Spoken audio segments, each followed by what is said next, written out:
ক্ষমতাচ্যুত প্রধানমন্ত্রী শেখ হাসিনার সাবেক উপদেষ্টা ইকবাল সোবহান চৌধুরী, সাবেক মন্ত্রী মহিবুল হাসান চৌধুরী নওফেল এবং সাবেক প্রতিমন্ত্রী কামাল আহমেদ মজুমদারকে মত বিনিময় সভায় আমন্ত্রণ জানিয়েছে গণমাধ্যম সংস্কার কমিশন। এ ঘটনায় সামাজিক যোগাযোগ মাধ্যম ফেসবুক সহ নানা মহলে সমালোচনা হচ্ছে। তবে কমিশনের প্রধান কামাল আহমেদের দাবি, তাদের টেলিভিশনের লাইসেন্স হোল্ডার হিসেবে ডাকা হয়েছে অভিযোগের বিষয়ে বক্তব্য শোনার জন্য।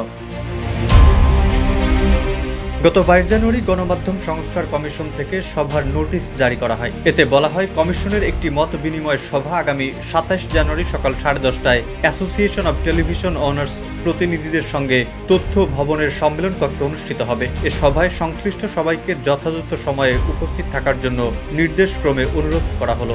এদিকে এই চিঠি সামনে আসায় সমালোচনার ঝড় বইছে। যমুনা স্মার্ট রেফ্রিজারেটর, স্মার্ট লাইফে স্মার্ট রেফ্রিজারেটর। এ বিষয়ে রাতে এক ফেসবুক পোস্টে নিজের অবস্থান জানিয়েছেন সংস্কার কমিশনের প্রধান কামাল আহমেদ।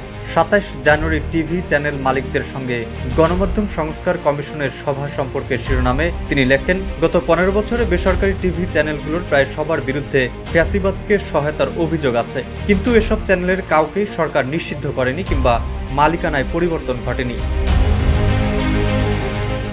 তিনি বলেন, টিভি চ্যানেলগুলোকে সংস্কারের অংশ করতে হলে চ্যানেল মালিকদের কাছ থেকে তাদের ভূমিকার ব্যাখ্যা শোনার প্রয়োজন অস্বীকার করা যাবে না। সে কারণেই শুধু লাইসেন্সধারীদের সভায় আমন্ত্রণ জানানো হয়েছে।